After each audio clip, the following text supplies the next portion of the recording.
nti Allah wange gyali sijja kufa njala kati otatereza swala buluba nga tulina 10 oba nzibe oba mmenye ngina kufa njala kati kibaite emirembe kubanga ayina gyokumyotereza ibada Allah akuwa obutenkevu mutima era omusanga ayinamu emitwalo 2 ngambe gya Uganda yagenda okuddayo najeeka naye nga mutebekevu naye nga liba nagagga ettaka lyange lyegindi liri mu bilioni 3 bali wambi sina mirembe kyokka mu milioni 10 mmotoka zize omusajja oyo yantawanya nnyo ku ttaka kati alitwalidde eddala kati moka zange fuso 10 bazikutte alina emirembe oyo nefe emitwalo gyaffe egi nangulako akagati k'abaana n'amata nga nzireyo nga tugwa mu kafaliso kaffe kayinkyezi emirembe ziri mu ibada abadde alufu babadde eki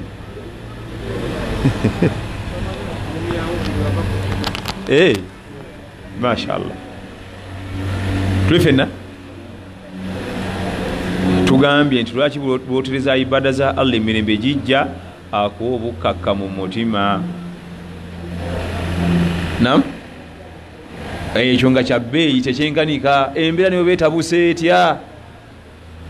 omanyi omugaa nti omwana waafudde badingina kusala raka 2 kamalozi saala ndyoke mpuliriza ebyo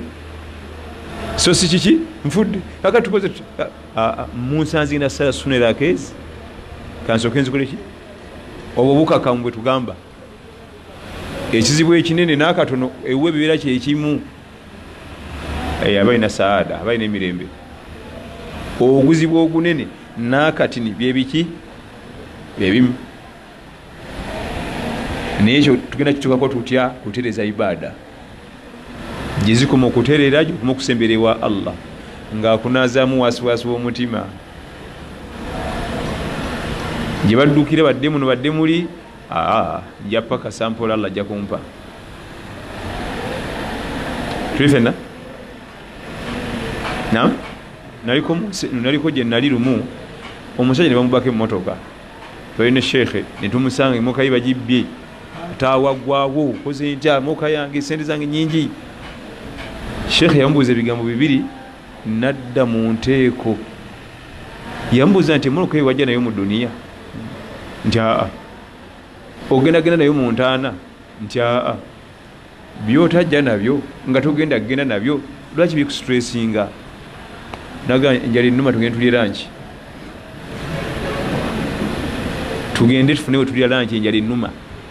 muka njivuddeko sijajja nayo sigenda genda nayo nfaaki nayo eyagimpa bwali tayavuwala zamuweddeko shekhe yamubuuza nti eyagikuwa avuddewo nti zimugwako nitugenda naye nitulya lanchi nga musanyufu nga amazote amugjeemu wasiwasi kulwaki oli shekhe yali amanyi Allah naye tuba tumaliza okulya lanchi esimu ye neevuga ngaemoka bagikutta abapoliisi nomulagirira ekifo weeri naye ekyewuunyisa olwokuba bali maze omujjanjaba ekirwadde bamukubira nti emoka yo tugifunye naga nkyalya mmere njabaddiira nga amakulu n'amawulire ga bbeeyi naye kuye tegakyali ga bbeeyi kati ako katono gyokumya okutereza ibada ekinene n'akatone mu maaso ge biba byebimu kubanga okugaa nti emoka gyobadde babbye tugifunye kinene olwokuba yali amaze okutereera yeraba kaki njaba kubira akamala okulya nzikyalya mmere muntu abwanyi mubeere awo kyava tugaa nti gyokumya otereza ibada ofuna emiki emirembe akatono mu bizibu ekinene mu bizibu akatono mu birungi ekinene mu birungi ye biba byenkana ate natuleko ddala sendala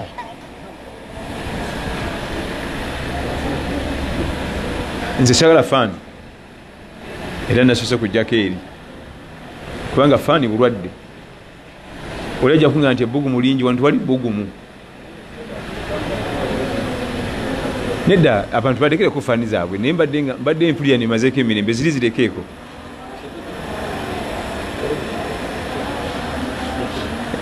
era faani zindeeta obulago okwononeka n'okwasimula obulago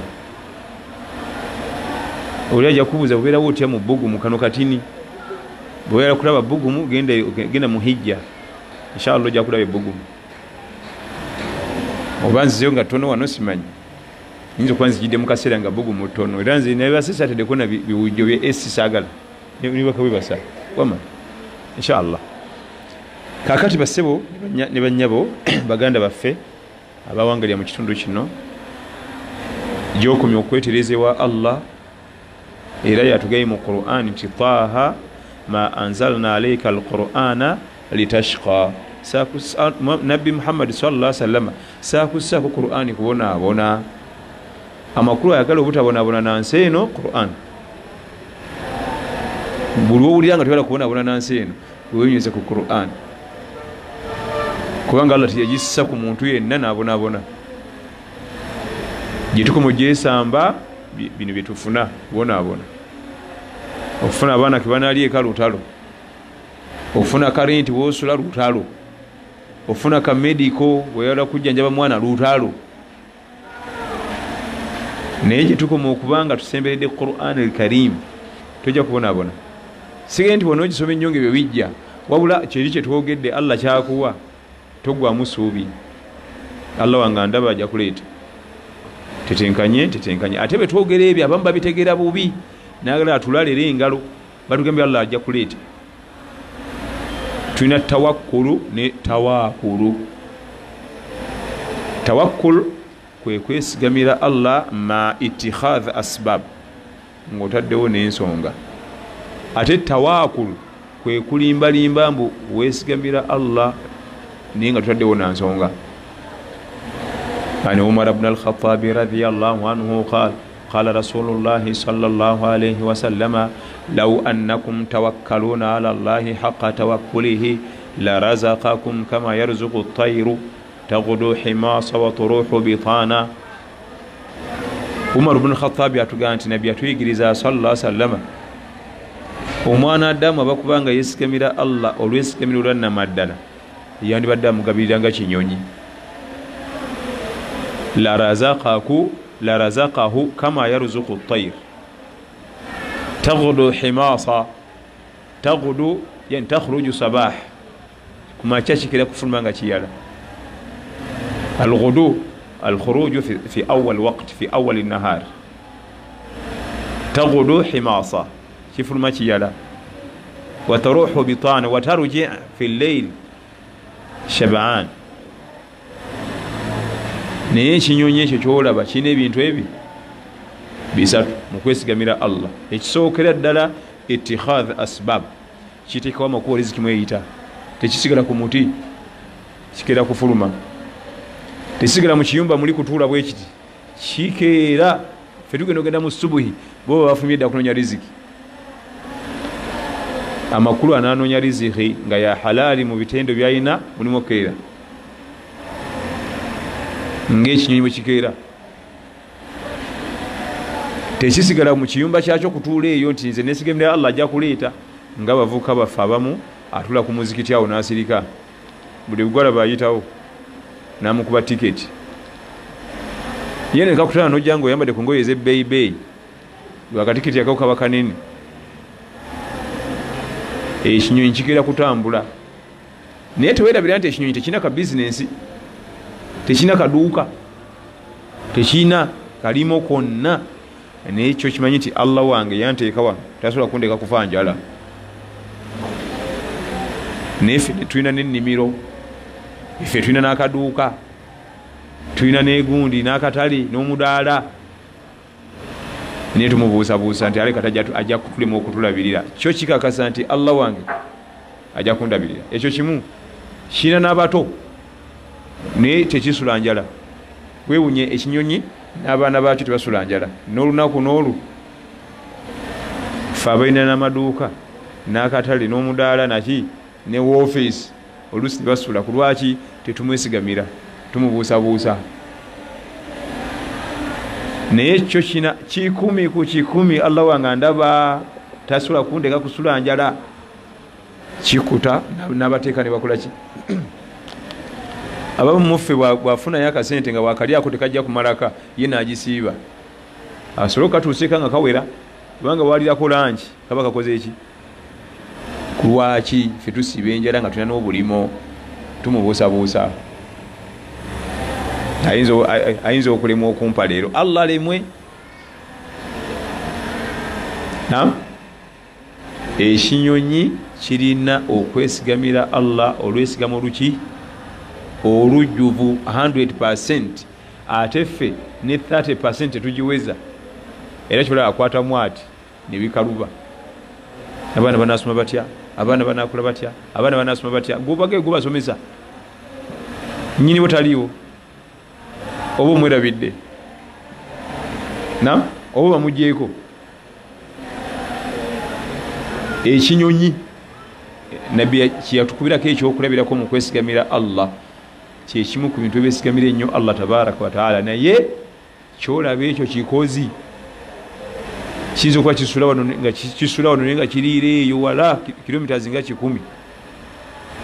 amakulu genda ononye riziki totuula genda ononye kiki riziki kikozi ekyo kyolaba kitambula ate nekinyonyi ekyo kyolaba musomesa wa binadamu omusomesa asookera dda ku binadamu kinyonyi ani yatuyigiriza okusima entaana wangi si musomesa waffe ani yatuyigiriza okusima entaana kinyonyi oyo abeera masita wa binadamu negibuli eno ensi yonna esima ntaana naye nga oyo ye musomesa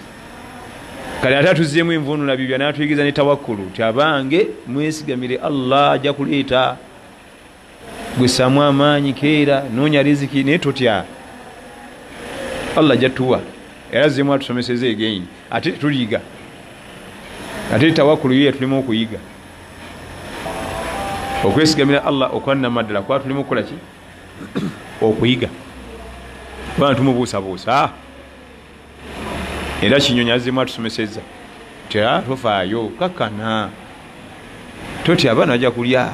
kyala ajja kulya gweteekamu maanyi naye nebimu ffe kenyini ebigambo byetweyogerera ffe nnyini ebigambo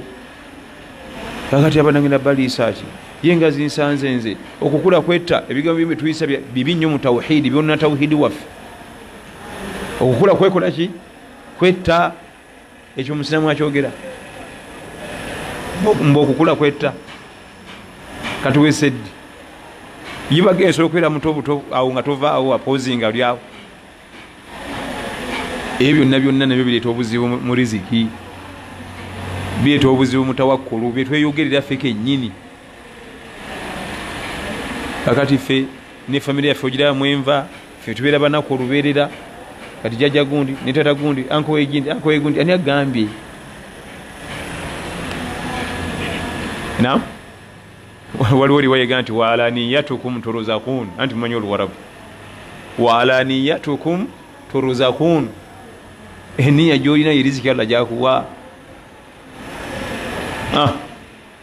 kati nze ngenda kukola ki munsi muno bantu bange bonna banaku jjajja wa jjajja anko gundi anko wegindi kojja wegindi bonna banaku kati nze nzani yeniya eriwa gyolina mu mutima amakulu newoba okula onafuwa menyekera ki nedda si kyekyo nam nga wagenze mu Quran al-Karim ojja kusanga nga ekinyonyi kyokka kitusomesa ebintu nkuyanja ekinyonyi musomesa mukulu nnyo ku binadamu era kitusinza ebintu bingi bwe tusoma ku kyafayo kya nabbi Sulaiman alayhi salam nefulungu efulungu kisolo efulungu kinyonyi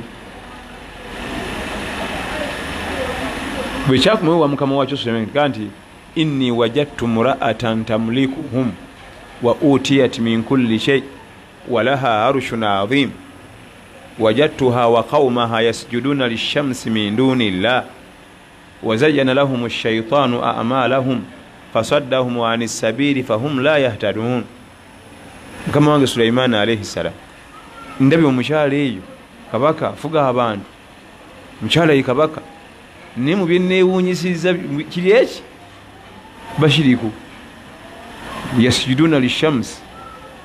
bavunamira njuba nikyo kyokusaba Allah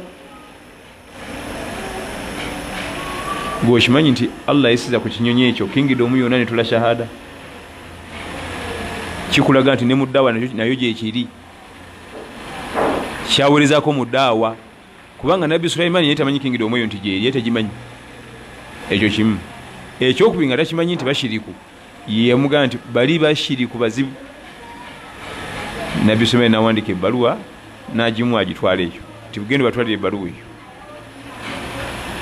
era abamanyi batulaga mu kyafaayo ekyo nti bwe kibanga ekinyonyi kyaweereza ddaawa Allah nayekiyisizako kingidoomu namba nenabakyala ne batola shahada nze naawe tukoze eki mu ddaawa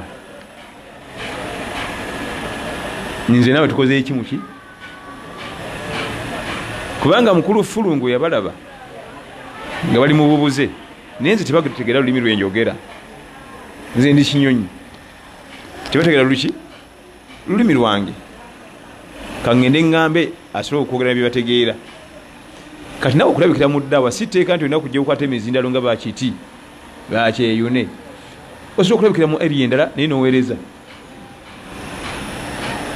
tekyayogera nabo kuba nti tuwuliziganya muki mu lulimi naye kaŋŋamba asobola obagambako era bonna ne batola shahada atuyigiriza nti labikirangako mu ddaawa naawe oba tusobodde kukwata muzindale waliwo ebirala wenyigire mu birala niye obe nga oweereza obe nga okoze ki nga oweereza akati sijja genda mu byafaayo nnyo ebyekinyonyi naye nga ogenda obibala ekinyonyi yinza okusanga musomesa wa bintu nga 10 naye nga byonna biri mu Qur'ani omwo nga musomesa waffe mu programu zi 10 ate nga muzonna ezi 10 mpozi twayigayo kimu kusima 5 endala zonna tukyazirisa ebbali naye nga Allah yali atulaga nti muyige ku kintu kino nekino nakyo kikulu osobola okulabikira mu ddaawa mu waleeti sinze ebyokukwata omuzindiro sibisobola saabisoma naye kankwate muki mu waleeti naye nalwo lutalo amasheke naye bagamba lutalo ekinyonyi kiikyo kyetabye mu programu za ddaawa era nekigasa abantu ne baba mu bubuze abali bavunamira enjuba ne bagivaako ne bawula Allah tabaraka wa taala nzigalawo programu eno tugende mu bibuuzo nga mbebaza obudde bwe mutuwadde ku juma kuno olunaku lwakukola ate nno okubanga kokukola niwo okw'okumawanga zinange nabirako ku mawanga nga manyi awulidde naye obudde mubutuwadde baganda baffe abawangalira wano alhamdulillah nja kusaba ebibuuzo ebiri wano batukomako tetwongerako birala kubanga biyinza okweyongera obudde ne bugaziwa nnyo inshallah naam nesomera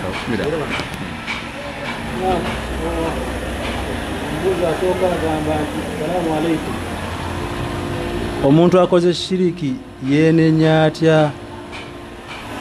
omuntu akoze shiriki yenenya atya ekisooka kubivaako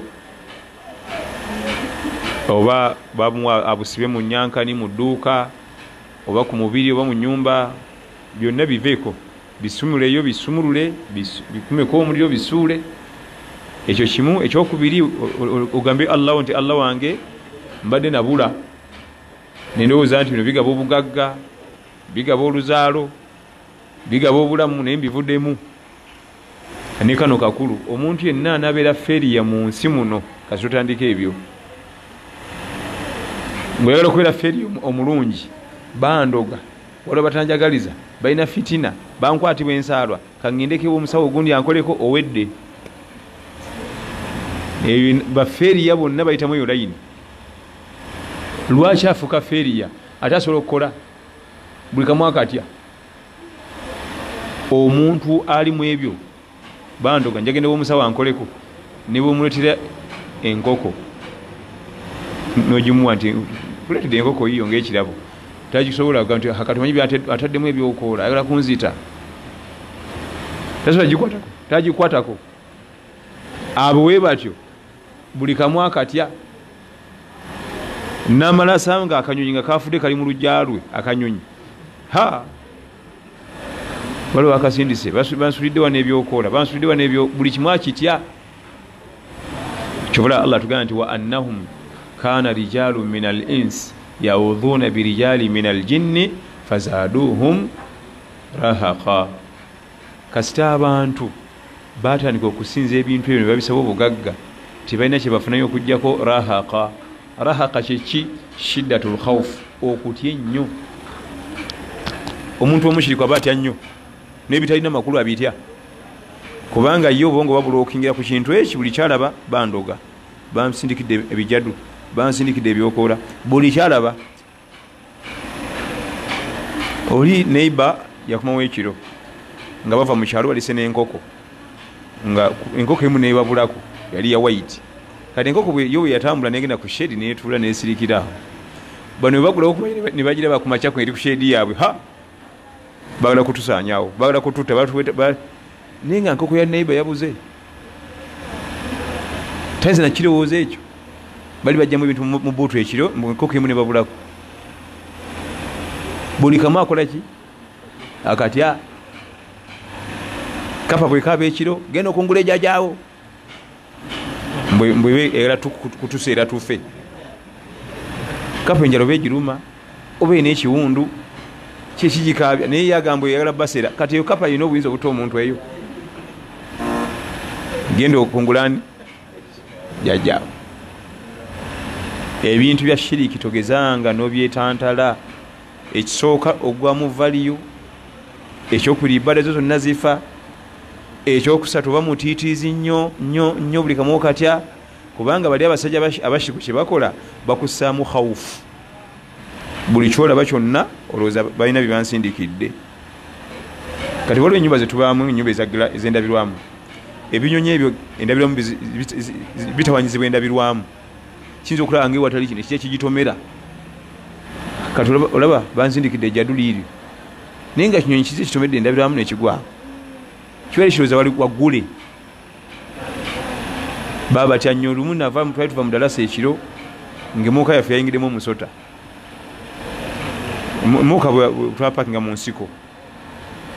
kati muuka kireka bwe yawola omusota negujja negwambuka kati bwe twakuba seefu nebuguma gutandika okunonya negufulumira naye omu gwe twali naye nga mutiitiizi yagaa nti bano baagala tufuna aksidenti baluwa era yagaana ti yatambula naffe yagivaamu mugenda gwa mutuleera mmwe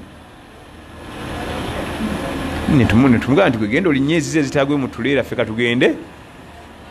naye yabira nga atukubira temunafuna buzibu nga bukaseera atukubira temunafuna buzibu paka wetwatuka wetwali tulaga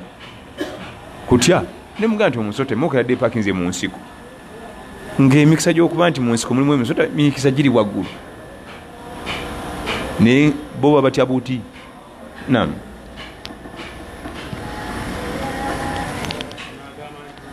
Salamu alaikum Imam. Sabumbuye ozimu ku migaso gya swala duha. Era nsobola kusaala akanya gasizikutuddeemu. Nsaba ombulireyo ku migaso gya duha era nsobola okusalira akanya nga sizikutuddeemu. Esooka eswala ez'emisana eza sunna tusalira kabiribiri zokka notola salaamu nolyoka ogenda ku ndala bbiri. Ekyokusalirako essuuka ebbiri kikusala sitayire ekola kusala za kiro nga solatul isha ewedde. Eswala eza sunna ez'ekiro osobola okusala ebbiri lumu oba nnya lumu oba mukaaga oba omunaana amaanyi go wegakomya. Naye ez'emisana ziba meka? Eyo formula kwata nkwate ez'omusana zibeezi eza sunna zibeere zinotula salaamu ez'emisana eza sunna. Ekyokubiri emigaso gya swala eya duha mingi mujo swala ya saddaaka oba osaddaakira biyungo byo. Ebiyungo bino biraba mu myaka eyo gye bujja binafuwa. Tulaba kitaffe omugongo gunnuma enyingo zinnuma buli nankani buli binafuwa. kati ekimu ku Allah byolina okuwa baraka eryo osigaze ebiyungo ebyo mu bukadde swale biidhinihi tabaraka wa taala. Swala ya kusaddakira biki biyungo nga batusooka abalongoofu balina sheekhe gwe bali basomako irimu nga mukadde buli kamu n'obukowekowe buno wafuka nvi buno nvi olina abuuza munene ebuuza sheekhe oyo asobola okuyimuka n'atambula kubanga bamusanga nga atudde awo kafalisoke aga nti asobola oyo mukadde tasobola kola obukadde bwaliko kumbi yali abawulira bwatandika ddalasa kati nga kano akaseera ke tulimu n'agenda ayimuka n'asimulula emisinde nayingira eddungu n'awenyuka buweewo aga sheekhe abadde kibanna n'atuuka n'alinya buleeki n'efumula n'enfuufu kale ate n'alyoka akyusa nadda sprint yali nabayitamu bwe yakuma n'atula kozi sikomyewa ne bagenda mu maaso kati ddalasa bwe yali eggwa ne bamugana naye muzeeyi wabadde ki naga nawulidde abavubuka mu mmwe nga balowooza mbu nakadde wanakutuka nenjagala mbalageko nti sinakutuka naye nga byonna bye yakola n'abato tebasobola bikola sprint kwe kumubuuza nti wakola magezi kyokubanga oliwo otyo mu bukadde obwo n'abaddamu ekigambo kyensibirira omwoyo gwange n'ogugwo ekinene ti ebiyungo byange bino nabikuuma mu myaka egy'obuvubuka nesibikozesa kujemera Allah n'abinkumira mu bukadde ebiyungo bino nabikuuma mu myaka gyaki nga sibikozesa Allah byatayagala kati Allah nansasula mubikuuma mu buki mu bukadde nga emisinde gyawenyuka tewali mutono omwanyiza mugoba amakulu bino byetukola mu myaka egy'ekivubuka ebyokujemera Allah okosa biyungo byo ojja bisasula ng'oyingira na mu 5 linda yaga nti gwe gyoga nze sikufuddeeko gyoga nga bw'oyagala naye nze mmanyi ogenda okuyingira na mu 5 bannanga omugongo ne gufuuka omugongo amagulu ne gafuuka maki kati abaana baba bakoze ku busente tumutwale ejamani gye basinga okujjanjaba amagulu ekyo gye baga nti mumulye sente zammwe nze munveeko nze manyi bye nakola obonyabonya baana obusente babukuŋŋanyiza bakutatte ku nnyonyi paka jamani biganyi tugende buyindi nga omanyi abantu lwonyumya endwadde onaakulagirira kino onaakulagirira kiri onaakulagirira nti abayindi ebasinga ejamani mwakimyeyo ki abayindi wano ensi yonna nga abaana baddamu bazisonda kati tugenda India bagaye mugende mulye sente zammwe munveeko nze mmanyi ebizibu byange ebiyungo ebyo byolaba buli zambi lyogwamu mu myaka egy'ekivubuka babikuterekera mu bukadde bikomerawo mu biyungo gwe digida teryaganye digida nti okyali muvubuka teryaganye nerinda ojja kajjuutuka sala tusaasire ya rabbi era bonna abasajja abagezaako okwekuma mu myaka egy'ekivubuka mu bukadde obasanga omusanga nga agenda musolati emyaka 7 agenda ku solati subuhi naye nga quick mark gyakubaawo yokayoka tosuubira nti alina myaka 7 toyinza kikakasa eyo solati subuhi eyo giraba wekagweramu solati subuhi Allah aga nti wasubuhi idha tanaffas alayira n'obudde bwa subuhi empewo gye bussa omwami asala solati subuhi nga okuva mu myaka gye egy'ekivubuka mpaka mu myaka 8 bwayimirira awo ne bakuleetera omwami nga tasala subuhi mu jama agisalira mu nnyumba ne batunulako tebafaanagana mu sitiiru mu bugumu tebasobola kufaanagana ono agenda ku muzikiti akawe ako ne kamukubako aba kyali strong kubanga Allah agenda wasubuhi idha tanaffas alayira obudde bwa subuhi empewo gye bussa ddagala ye mbadde mukimanyi nti bayimamu ne abazinyi tebatera nnyo okugenda mu byasimanyi batule kyaja ebyo biragalalagala kubanga alina okwazina ku subuhi buli kanaku empewo nemukuba ddagala eritagambika eryo ddagala eritagambika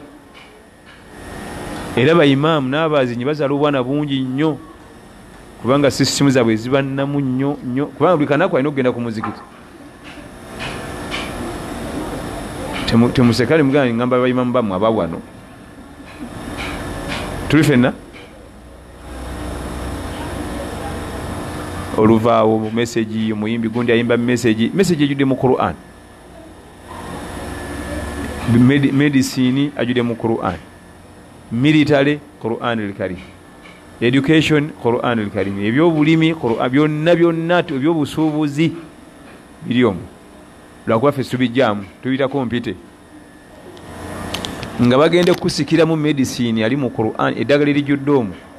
oyinza otaddayo mu malwaliro, oyinza okuddayo kutamira mpeke neegi noga ndi ngenda kukozesanga makerenda ga Quran al-Karim. Mujjuda amakerenda gali mu Quran al-Karim ogamalawo tulifena buuza ekibuuzo ekirala.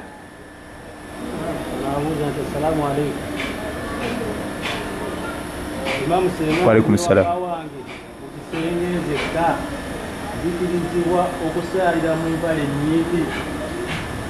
Bwembeera ewange nzekka nzikiriza okusalira mu mpale nnyimpi nedda, kubanga okubika obwereere kakwakulizo mu bukwakulizo bw'essala tokkirizibwa. Yambala bulungi ate n'ekirala ekitegeeza nti oba oli wakaawo osaali ng'oyambadde bigoyegoye.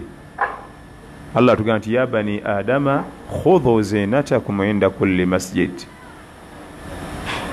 Khudhu zinatakum, bw'oba ogenda okusaala weewundeko olabika bulungi, yambala engoye ennungi. Inda kulli masjid inda kulli sala,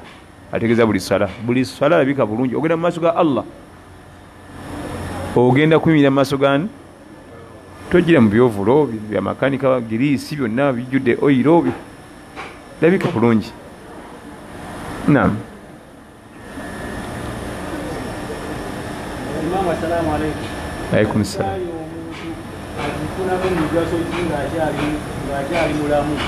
Adhikari omuntu azifunamu migaso ki ng'akyali mulamu? Allah agitugamba mu Quran al-Karim, fadhkuruni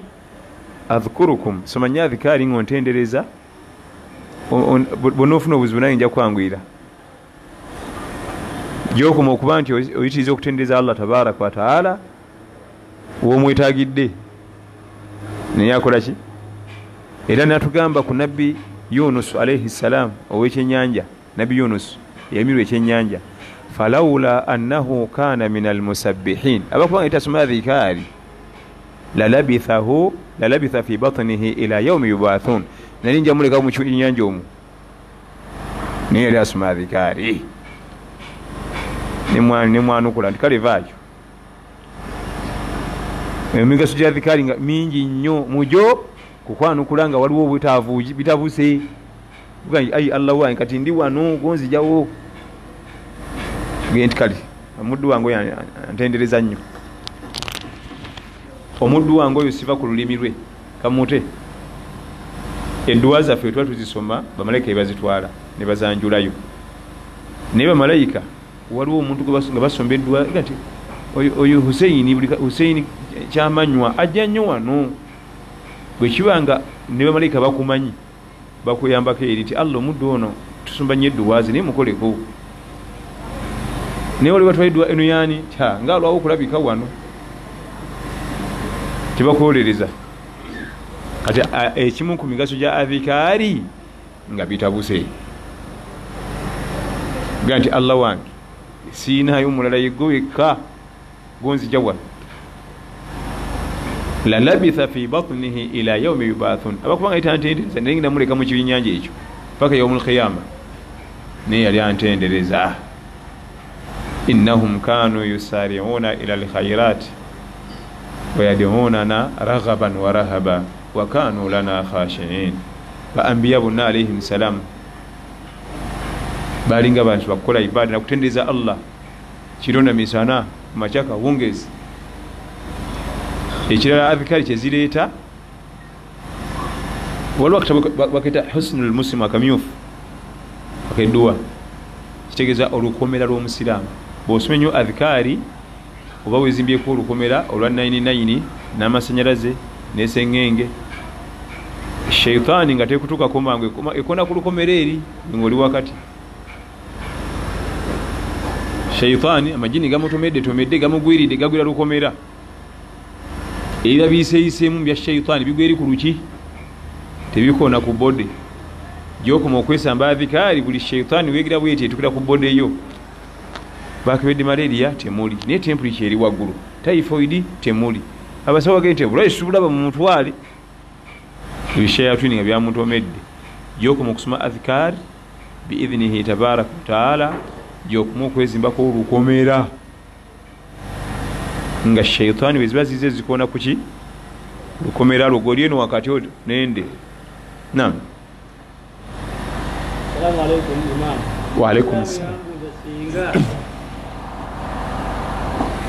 Abali omukyala nga si muwoowe n'amuzaalamu abaana akkirizibwa okubasalira akiika? Okubeera n'omukyala nga si muwoowe n'amuzaalamu abaana basalirwa akiika, ekisooka ekyewuunyisa ayisiza amaaso ku kinene n'atunulira ekitono. Ekinene kyeyandibadde atya takifuddeeko okubeera n'omukyala nga si muwoowe. Salla kikingiriza ya Rabbi kibi, kubanga buli kiro joga Allah ate zambi eryo ddene olaba libalimu bweriti niye atolirira buli kanaku akiyisizaako amaaso n'agenda ku ibada eya sunna ey'okusala akiika. Wootegerera nti abitegedde ekifuula nnenge eri esinga okuba dangerous agibuuse. Omukyala kimuli bawoowe muveeko jamaani tulifenna era teweesemberezanga bwamutawaana kakale oluvaawo mburiziki terabika ate gonyiza Allah ate yakuwa ebibye amateeka ge yakutuma gakulemye okutereeza ate goyagala akuwa ebibye sibe guli yakutuma okubeera n'omukyalo oyo basike babawoowe gobiganye ate oyagala akuwa sente era kyola Allah ye Allah yasigala Allah tabaraka wataala kubanga kubanga byetusobya twali tusobya muntu munnaffe singa twafadda ebyo si byenakutumye nzi sigenda kuwa musaala atugomanyi niye omukisa gwe tulina ye Allah waffe era tubisobya n'atuwa emmere netubisobya n'atulekawo sibe guli aba kubanga yali binadamu munnaffe nga tubisobya tutyo viira lirabe tala kutunulaku nze ndi Imam wa muzikiti niyo uli wajja abavuka basatu haji atumye emmere okuva eggulu neruli tulyanga kiki ekisinga twakizimba nekikyama nekigwa kati yagala ntajja tuwa mmere tajja tusasula kati netufuniza chapati ninga nti haji namma abaana bane emmere lwekizi bayonoonye ebintu bye singa naffe tetukyamya byetunyiza Allah atumme emmere twandibaddewo wano neffe tubimunyiiza. Okusala aqiiqa tugezanga newewala makiika y'omwana oba wa halaali oba wa haramu. Emigaso gya akiika gisinga kudda eri mwana musalire akiika tuli fenna oba omwana gw'omuzaala oba si gw'omuzaala kasi omulabako musalire akiika kubanga akiika ya mugaso nnyo eri omwana era ya bbeeyi tumusalire akiika. Omwana yenna asalirwa akiika halalan oba wa halal haraman oba wa haram. Naam. Katuze ebuzo nga ebiri inshallah. Buzo nawuza mujini ne kantize mu Buganda. Agamba nti tunda decoration ya Christmas. Business era mu lwetya. Era nzizo kuwa muzaka. Atunda decoration za Christmas. Business era mu lwetya era nzikiza okuwaamu zaka. Bwe tuba tukola emirimu mubamu haram ne halal gyonna si ogwogwokka. Ffenna emirimu gye tukola mulimu haram nani naye tulina okwewala haram ne tukola halal. Ye ansa y'ekibuuzo ekyo. Ffenna nze ndi Imam nga bwe mbagambye naye sinalaba kulabayo kifo kirimu mirimu gya haram nga bwa Imam mu nsi yonna nze binaakalabako sinalabayo omulimu gulimu mirimu gya haram nga Imam kyokka ng'oli muzikiti munda kati webuuze bannaffe abakolera ku midaala mu butale bo bagenda kusanga haramu yenkanawa olenza okubuuza kati ku muzikiti imaamu haramu ate amusangawa anti muba mumaze ejjuma nga muli awo waweeru nga wajja omwami nga ajjayo emitwalo 3 nga gakuwa imaamu badde nkwagalamu emoka yange eri wali nga mugenda ku moroka ya giraasi za bulaka nga mulimu omuwala mubalagavu muzito njagala otuwowe naja ati oyo wanjisebo njagala otuwowe naja ati sose kuzibikira emitwalo 10 ameka kakati atagga nti ez'okuwowa weziri wano mumoroka ez'okuwowa ziri wano muki n'omuloko omuga nti ekisookawo oyo mukyala alina olubuto ekyokubiri abamugaba baluwa kyati nkuleetedde gwayo bisoma shariya yanguye tuve wano ngoga nti asatugo gaagano sijja kukola haramu naye ngaekawalisaakana bakagobye fees oyinza okuza nti oba imaamu temuli mu bya haramu. Allahu akbar. Kati omwangu kyakola okimanyi ti nezire ez'okuwa zireete teeka wano mujje ng'abawoowa zinjala ssente ofawo okakana koze emitwalo 50 mu dakiika 2 naye nga zonna tekuli ya halaali wadde neegi. Emirimu gyonna gye tukola mujjiramu ne haramu okanulanga eriiso oga nti wadde wano ngenda kufuna ssente nyingi naye kiki haramu teeka eno kangirinaka halaali wadde katono. Decoration wa kulisimansi nonye emirimu gula decoration omulala nonye omulala oguguleke kubanga oba oyambyeko bali abagenda kucelebratinga amazaalibwa ga Allah ng'azaala Allah omulala ebitaliiyo kubanga Allah tazaala era teyazaalibwa. Emirimu gyonna ndese gyonna kulwaki n'ogwo guyingiramu gwe simanyi guyingiramu teri mulimu olabo obwa imaamu bwennyini nabo muyingiramu bya haramu ate olwo gwaffe ku mudaala wali mu katale. Naam kamba w'ekifaananyi Bilal ibn Rabah radhiyallahu anhu mukozi wa nabbi omu ku baweereza nabbi yali amaka ga nabbi gatwali nga state house yalina abaweereza bangi abakyala abaami kati naye ng'ewaka balina entende ziri mu class embi ennungi middle class high class. Kati Bilal nga waka entende balina mbi zokka naga naye nga nkoyo okulya entende embi ne nabbi sallallahu alaihi wasallam nayola kilo 2 yayola kilo 4 ez'entende nazitwalayo ng'alina class y'entende gyayagala ne bamuwamu kilo 1 nga bwoleta kilo 4 ez'embi oba osobola okukola kilo 1 ennungi bwe buzito liyatama nabiyu sallallahu alaihi wasallam atwalire nabbi aliyeko. Kati aleetera nabbi mu ddiiro nabbi alina abagenyi banywa nabo neeta olusaniya kuliko entende nabbi n'akwata ku lusaniya tandika okulya aba agenda okuba mu ttama n'atunula bw'ati ng'entende first class tayisiya wano waka naga Bilal zino entende nga sikirasi yaffe tuzirina wano waka nambuulira tizitutte mu katale n'empanyiisa naziza ku lusaniya namugamba nti awwa ayino riba ebyo biri haramu bya riba bibi biveeko zizeeyo buli mulimu mujiramu haramu. Omukozi wa nabbi yali akoze haramu mu state house zizeeyo namugamba nti ya Rasulallah kakati obwa haramu nze ntutte kirezi ne bampa kireegi namugamba nti tunda ziri kilo 4 ofune cash ogule kilo 4 so sim kankuba bino ebibyo mpe buno obulungi tunda kilo meka ennyo osobola okukwata cash olyoka ogule zino ennungi buli mulimu mugiramu haramu. Bilal naga nti wedda nakoze haramu nga simanyi n'abagenyi bali bamaze okupiikingako buli omu ku tray lusaniya bonna bazaako ate omukulu azizaako gwosobola okulya. Naam ekisembayo ebibuuzo byandibadde bingi bijja kujja enkya ebibuuzo bijja kujja ebisigaddewo bireeta enkya eri inshallah ebisinga okutugatta wamu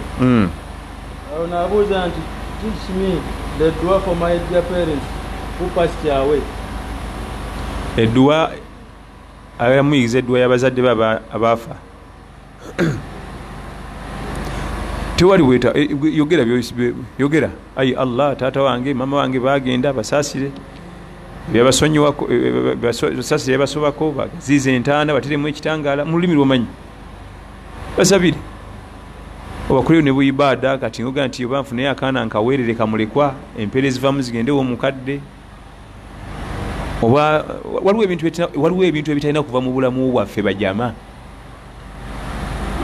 oba olinayo omunaku gwolabirira ng'omwasingi 2 buli wiiki ebya Sudan nusu ebi omunaku alyawo omukadde naye empeera ezivamu zigendewo abakadde bange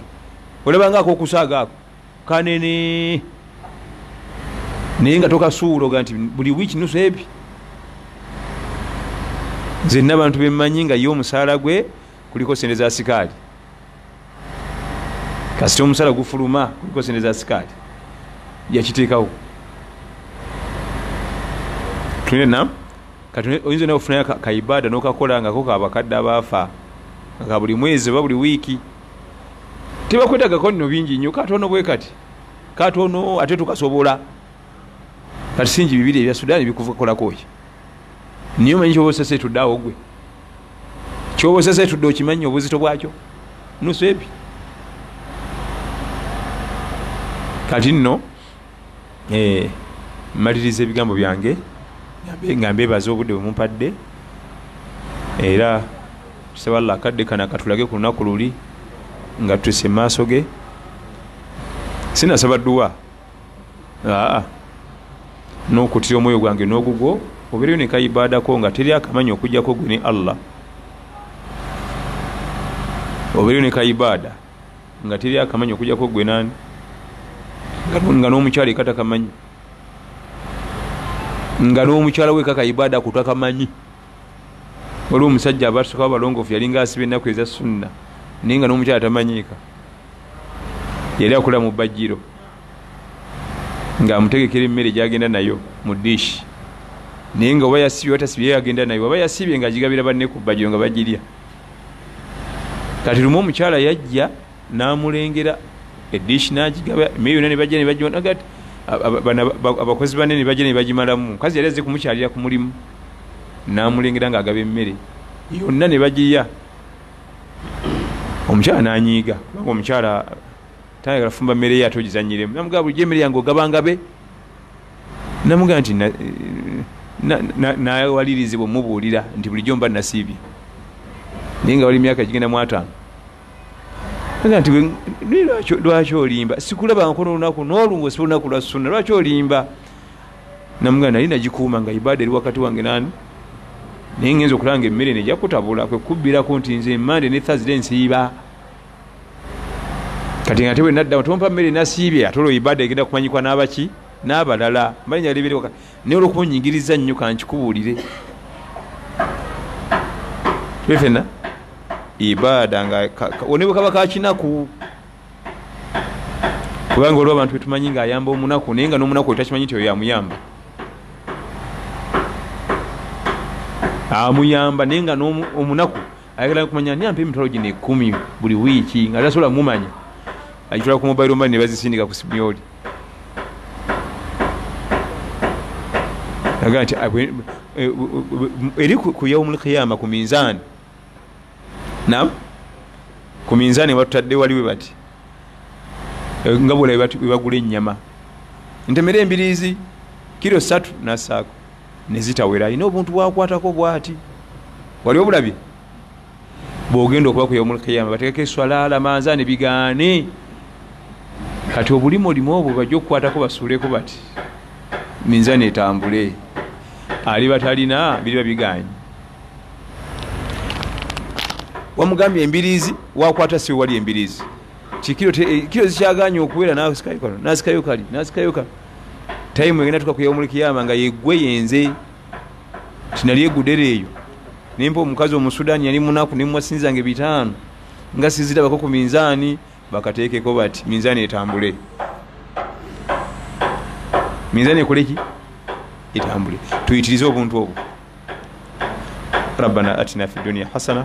وفي الآخرة حسنة وقنا عذاب النار اللهم آت نفوسنا تقواها وزكها أنت خير من زكاها أنت وليها ومولاها وصل اللهم على سيدنا محمد صلى الله عليه وسلم والحمد لله رب العالمين